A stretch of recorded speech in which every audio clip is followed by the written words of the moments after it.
To all Iranian patriots, keep protesting, and all I say to them is help is on its way. One death is too much. I say save their names because they'll pay a very big price. And with our extremely successful operation in Venezuela earlier this month, that number soon is going to go lower because we're going to have a lot more energy. We're going to have a lot more, as opposed to a country that's going to be totally shut down. No fuel, no gasoline, and it's, they say it's got more than Saudi Arabia. Who knows? Got a lot. And by the way, to all Iranian patriots, keep protesting. Take over your institutions if possible and save the name of the killers and the abusers that are abusing you. You're being very badly abused. If the numbers are right now, I hear 5 different sets of numbers. I hear numbers. Look, one death is too much, but I hear much lower numbers and then I hear much higher numbers. But I say save their names because they'll pay a very big price. And I've canceled all meetings with the Iranian officials until the senseless killing of protesters stops. And all I say to them is help is on its way. You saw that I put tariffs on anybody doing business with Iran. Just went into effect today. I say make Iran great again. It was a great country until these monsters came in and took it over.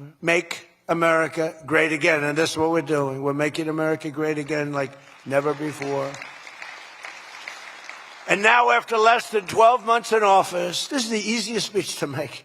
I have great people, and all I'm doing is spewing off what the hell we've done. Even Venezuela wasn't too bad, was it, huh?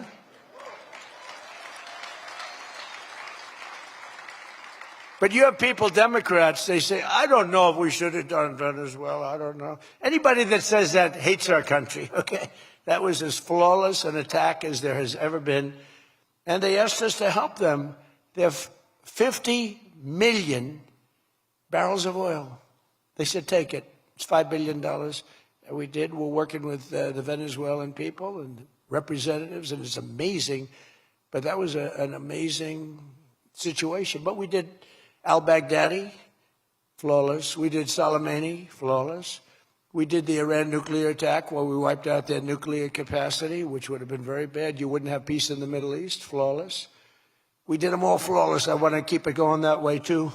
I like flawless. Think about Jimmy Carter, the great Jimmy Carter, with the helicopters crashing, the hostages all over the place. Remember that one?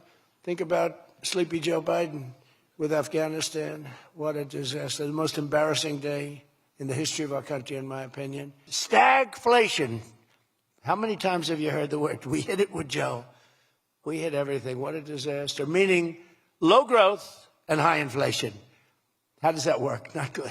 So you have lousy growth and high inflation. In fact, it's the lowest growth ever and the worst inflation in the history of our country. That is really tantamount to not having a good 4 years, right?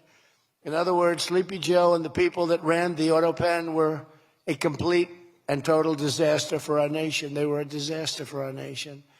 Had they won the election less than 1 year ago, we would have been, as I've often said, Venezuela on steroids. Now I'm Venezuela's biggest fan. We're working with them, but they came down from a very high number to a disaster, a disaster. And we would have been Venezuela on steroids, and we're bringing Venezuela back, and we're going to be great for Venezuela, great for our country. We're taking in, as I said, there was the tariff that made America strong and powerful in past generations, and then we got off it and we went to the income tax system. Great going, fellas. We were the strongest in 1887, relatively speaking. That was around the McKinley time, Teddy Roosevelt and some others, but we were really strong. It was all tariffs. And I know what happened. Some of these countries got together and they say, hey, convince the United States that it's no good, the tariff system is unfair to us. And so some genius, I know who, I don't want to get into it, but some genius said, let's go to an income tax system. So instead of foreign companies and countries paying everything, the people started paying. And then after that, you had a depression, but that was a long time. That was in like 1913, you had the tariff switched into income tax. And then in and they like to blame tariffs. You ever notice they blame tariffs? No, they brought tariffs back in 1932. They brought them back to try and save the sucker. But it was in 1929, because a lot of people, the anti-tariff people. Now, an anti-tariff person is a pro-Chinese person, like Coke. This guy's fought me in every election I've ever been in, and I've kicked his ass. He inherited a lot of money. And I don't know the gentleman.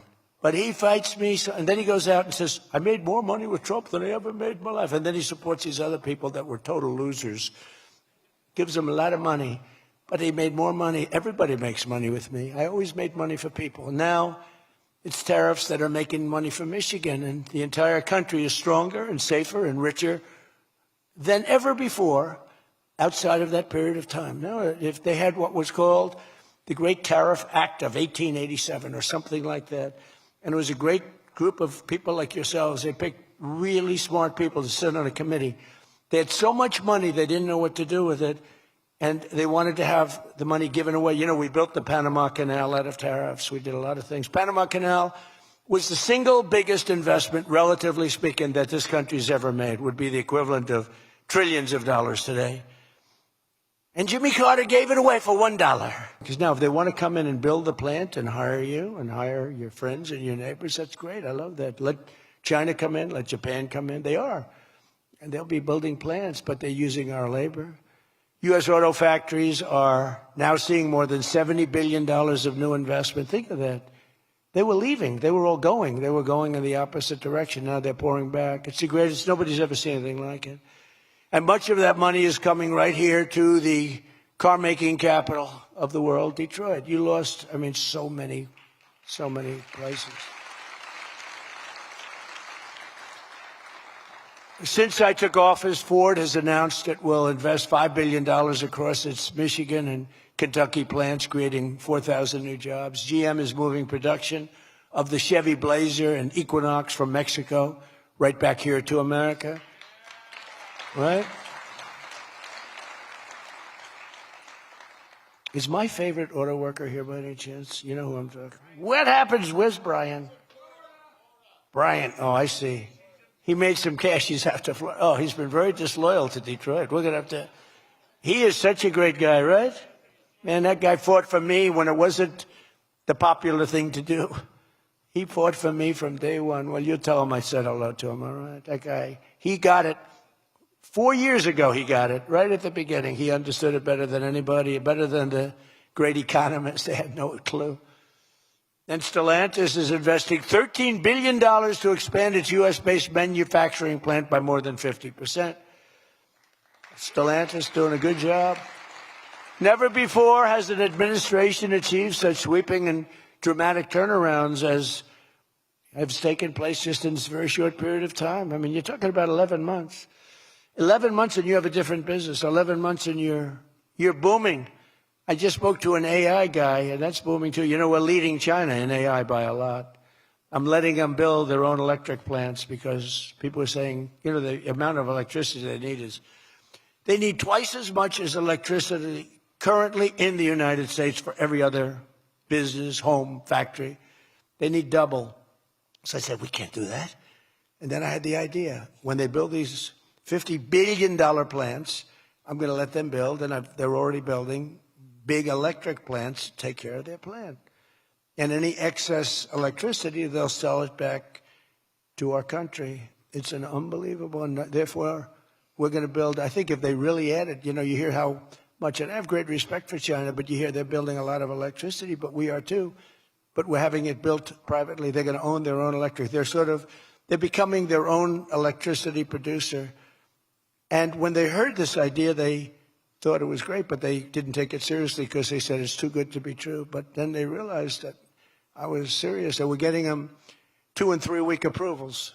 They don't have to wait for 20 years before they get rejected. In the old days, they had to wait for 20 years, and then they get rejected at the end of 20 years. Guys would give up their whole career trying to get one approval, and then they get rejected. In every aspect of our agenda, we're putting America first, and nothing will stand in our way. Nothing's going to stand in our way. Nothing. They have horrible policy. Thank God they have horrible policy because they're smart, they're evil, they're vicious, but they're bad policy. For instance, you could be a genius and try selling men playing in women's sport. You could be a genius, try selling transgender for everybody, open borders, let the world come in. Let the world's prison population come into the United States, including all of the murders, 11,888. That's what we're trying to get out of Chicago and Minnesota and these places. So they stick together, which I admire because I'm a very loyal person, but they have horrible policy. Can you imagine if they had good policy? They were on this morning talking all the reasons that men should be playing in women's sports. They had a football guy there, flag football.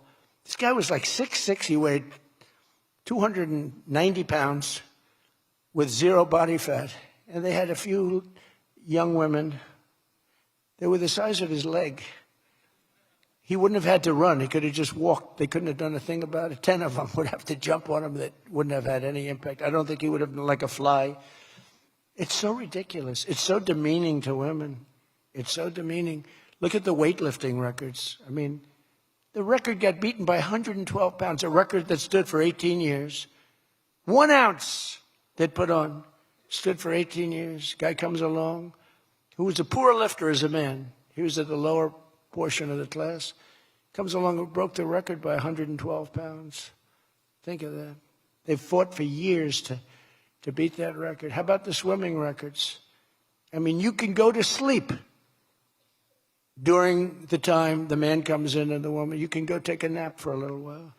How about the long-distance race that took place not so long ago? Long distance, these marathon deals. They had top men, top women. The man came in. The woman came in 5 hours and 14 minutes and 36 seconds behind the man. Think of it. You're waiting. The man comes in. Now you're waiting 5 hours. What do you do if you're the parents? You go home and sleep for a while.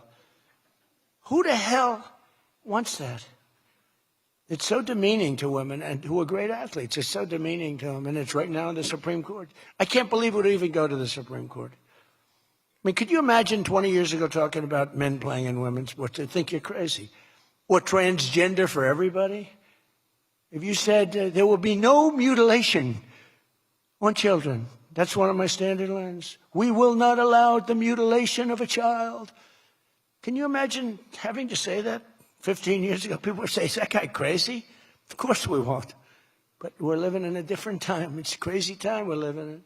And with our extremely successful operation in Venezuela earlier this month, that number soon is going to go lower because we're going to have a lot more energy. We're going to have a lot more, as opposed to a country that's going to be totally shut down. No fuel, no gasoline. And it's, you know, they say it's got more than Saudi Arabia. Who knows? It's got a lot. And by the way, to all Iranian patriots, keep protesting, take over your institutions if possible, and save the name of the killers and the abusers that are abusing you. You're being very badly abused. If the numbers are right now, I hear 5 different sets of numbers. I hear numbers. Look, 1 death is too much. But I hear much lower numbers, and then I hear much higher numbers. But I say save their names because they'll pay a very big price. And I've canceled all meetings with the Iranian officials until the senseless killing of protesters stops. And all I say to them is help is on its way. You saw that I put tariffs on anybody doing business with Iran. Just went into effect today. And I say make Iran great again. You know, it was a great country until these monsters came in and took it over.